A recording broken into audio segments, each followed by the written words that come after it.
साहेबांबद्दल. मी नेहमी सायकलिंग करतो आणि बाबासाहेबांची जयंतीनिमित्त एक आठवड्याकडे मॅसेज पण द्यायचं होतं मला समाजाला. तो आपण नाचणं गाणं हे करतोच आणि ते करायलाच पाहिजे. त्याच्यासोबत आपल्या शरीराला स्वस्थ ठेवण्यासाठी नेहमी सायकलिंग, व्यायाम आणि हे सगळं करायला पाहिजे. तसंच साहेबांची खूप प्रेरणा वाटते आम्हाला.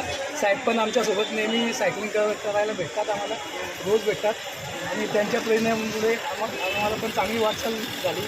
आणि साधारणतः मी 1 वर्षापासून सायकलिंग करतो आहे.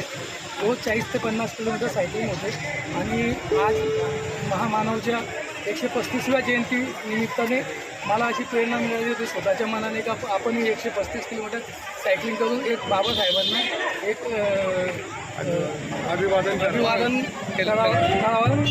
त्या प्रेरणेत मी हे सायकलिंगचं औचित्य साधलं. आपल्या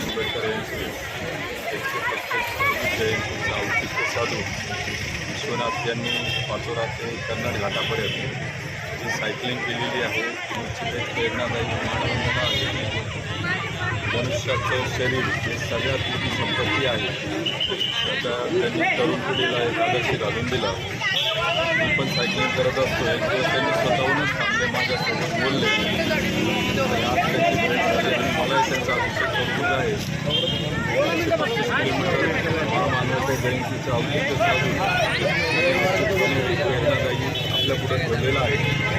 तरुण मित्रांनी त्याचा आदर्श घ्यावा आणि पुन्हा सायकलिंगकडे सर्वांनी वळावं अशी मी अपेक्षा व्यक्त करतो आणि त्यांचं पुन्हा एकदा मी कौतुक करतो.